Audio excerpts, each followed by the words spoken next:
on the eve of WCW's sold-out pay-per-view event. Welcome back, everyone, to WCW Saturday Night. And check this out. Mark Jindrak from the power plant. I think he's having flashbacks to his days in college, Scott Hudson. Well, we've heard the story about Jindrak. That's how he came to the power plant.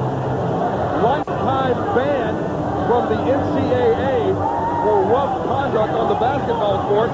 So what better place for someone like that than pro wrestling? But why is he in his basketball trunks and spraying the basketball with the headband? What is he? Is he going to shoot free throws? What's up? I'm not sure, but you're right. I guess that is a natural transition for someone that was banned by the NCAA. Come to World Championship Wrestling. See if you can prove yourself in WCW. And to date, from what I hear from Paul Orndorff, who's not only a member of the Old Age Outlaws, but also the boss of the WCW power plant, he tells me that there's been a little bit of friction and a little bit of heat between these two men, both graduates of the power plant in Atlanta, Georgia, as Elix Skipper has been given the basketball by Jindrak. It's a straight pass, not a bounce pass. Whoa! Oh. A little distraction. Get that basketball out of there. Good kick, Nick. Jindrak taking advantage. Yeah, that's what the swerve was, and now we realize why Mark Jindrak brought the ball out with him to the ring. My apologies to Billy Silverman. Obviously not Nick Patrick. They look a lot alike, though. Whoa! They don't look anything alike. Besides the fact that they're wearing a black and white shirt. That's all I need. Cross-arm breaker from Elix Skipper on Jindrak. Jindrak waiting for the whistle. You know, we've been really impressed with Elix Skipper on this broadcast in the past couple of weeks. Not only a good mat technician, but also not afraid to go to the top rope and use some high-flying, top rope, high-risk moves. Just pulled him down to the mat. You know, earlier on, we saw Jeff Jarrett at exactly what Terry Funk did to him, bringing out the legends, George the Animal Steel, Tito Santana, and of course, Superfly Jimmy Snuka. And tomorrow night, at Sold Out Triple Threat Theater, started off in the dungeon, a ropeless ring. How on earth are these two guys going to have a match in a ropeless ring? Well, one thing you have to think about when you go back to the dungeon days, that's where Chris Benoit trained. Yeah. Think of the famous dungeon in Calgary, Alberta, Canada. Stu Hart, the father of world champion Bret the Hitman Hart, was so instrumental in not only training Benoit, but giving him among his first breaks in the wrestling business. So when you think of an advantage or you think of a home turf, a match to be fought under dungeon rules as well, it's going to be a case there where you can beat a guy by pinfall submission or by moving him out of the ring. He's got to go all the way out to the floor. You can beat him that way as well. I have to give Benoit a huge advantage in the matchup under dungeon rules. But then when it comes to the bunkhouse brawl, well, I don't know. Jeff Jarrett's the master of that. Jeff Jarrett grew up in that Memphis territory. The son of Jerry Jarrett. Jeff Jarrett has had a lot of bunkhouse brawls. I don't know how many Chris Benoit has had. I seriously doubt if he's ever really been in a real bunkhouse. We know Jeff Jarrett has. I agree. If I read you correctly, I think the edge in that one goes to Jeff Jarrett, which means it may be decided in the cage teeth. And there, the advantage goes to the crippler. He's building the cage. He loves to launch that Air Canada from the top of an 18-foot high steel cage. He may do it tomorrow night, and if he does, it will spell the end of Jeff Jarrett and his run as U.S. champion. Now think of how important positioning of each match on the card is.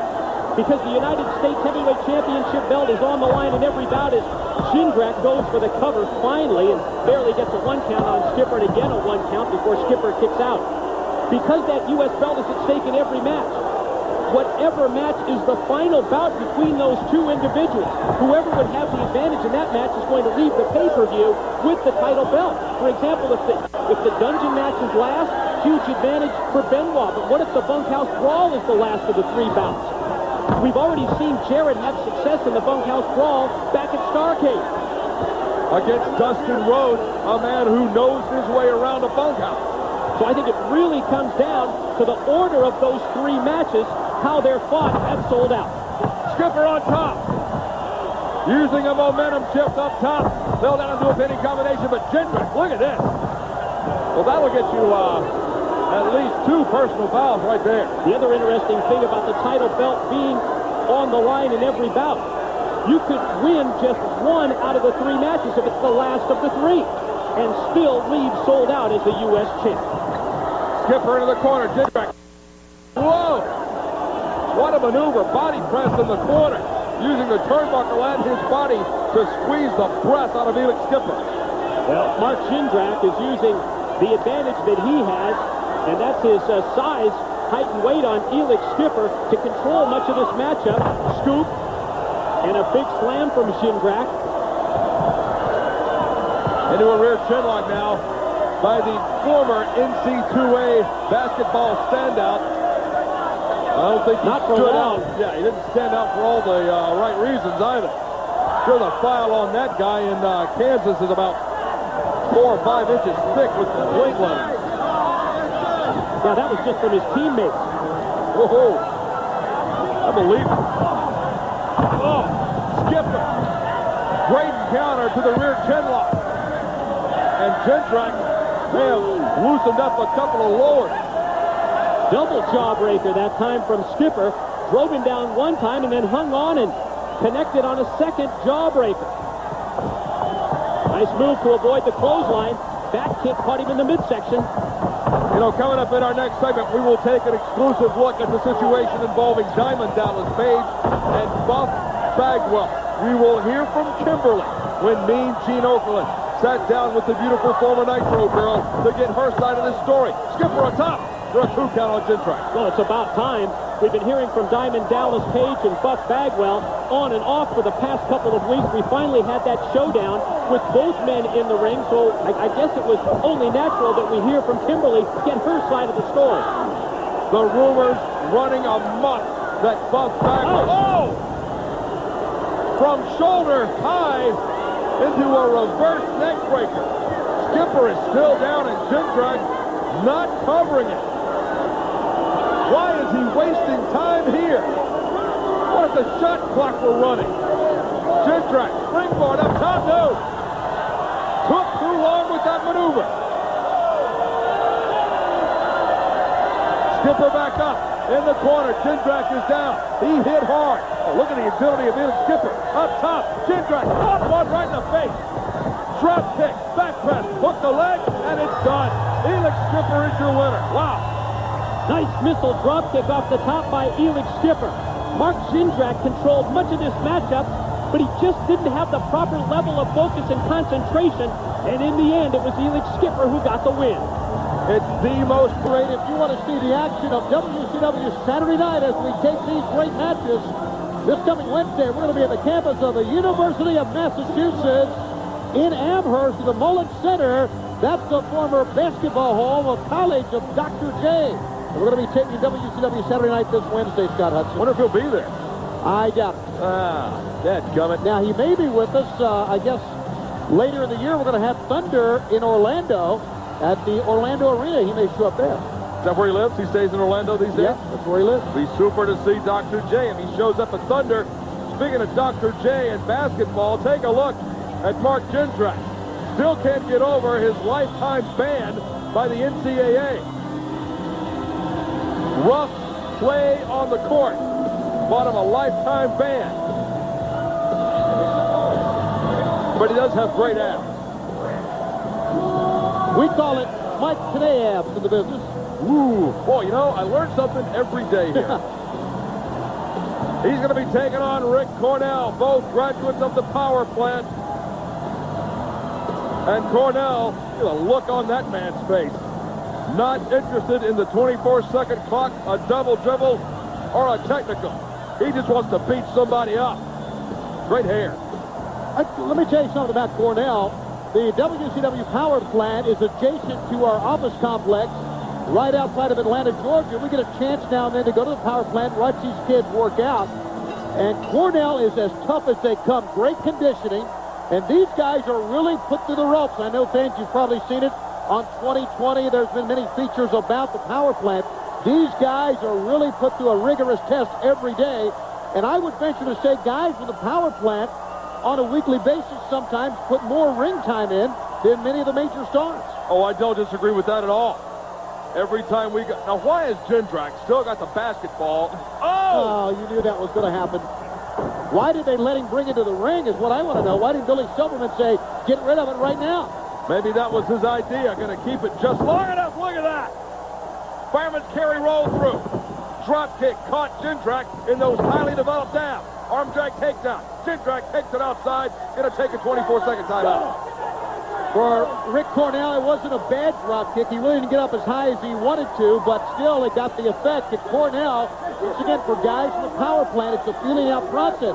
You go to the power plant, and they'll work out, they'll wrestle some guys and have some great matches, but there are no fans around. So it's a much different atmosphere for them to come out in an arena with a lot of fans in it and wrestle. It's a much different scenario for them, and that's why here on Saturday night, this is a very important match for both Jindrak and for Rick Cornell. Who will be the next breakaway from the power plant now, Jindrak? A little psychological game with Cornell, using a height to his... Oh, come on. Why would you want to... And oh! There you go. The last time he'll try that trick. Cornell. Ooh! Suplex over the top. Says press cradle. Nice tip up by Jindrak into a test of strength. Cornell wants no part of it. Just stiff kick right in the chest. Double leg sweep. Down goes Jindrak. Lateral press. Cornell on top for the 2 count. Scott, can you believe it? It's going to be our 10th Super Brawl coming up this year. I believe it. I can't believe 10 of those have gone by. And, of course, the home of Super Brawl over the past couple of years has been out west in the San Francisco Bay Area. This should be a good one. Always a pleasure to get out to the Bay Area in Northern California, especially at Super Brawl time. Jindrak springboard lariat all the way across the ring. Great agility and leg strength displayed by Jindrak.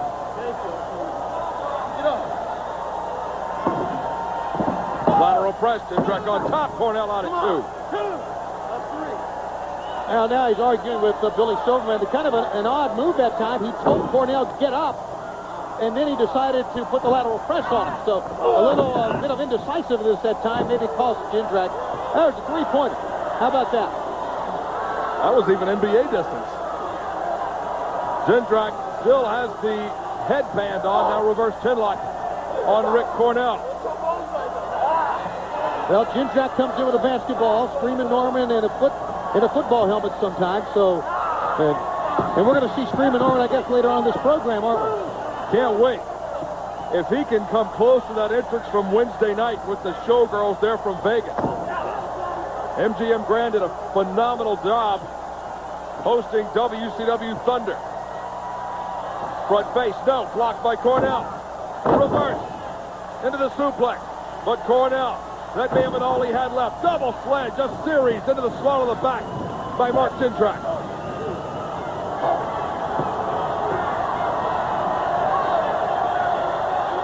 Monday night, WCW Nitro.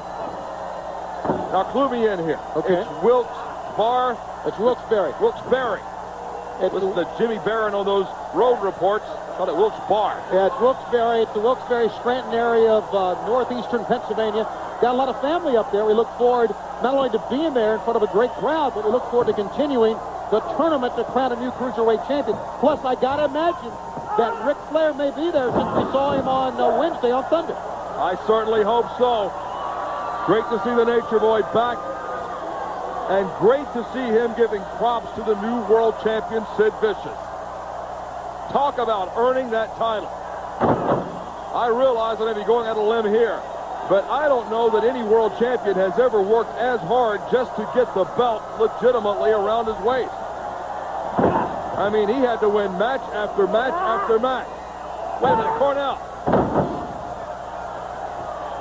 It was a good move by Cornell, but now he's really got to suck it up here and keep the pressure on. I don't know if he can. But, you know, talking about Sid Vicious, it was a very hard road for him.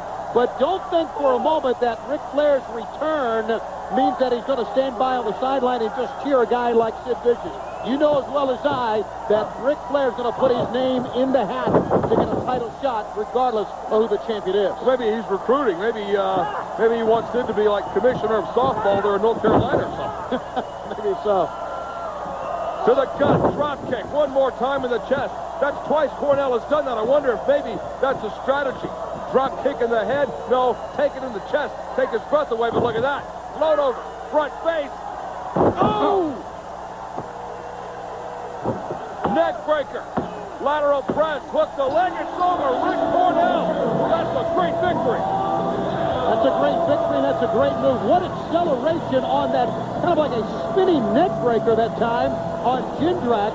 And look at the development, the body development of Rick Cornell. I think this is a star in the making and a young man we need to keep our eye on here.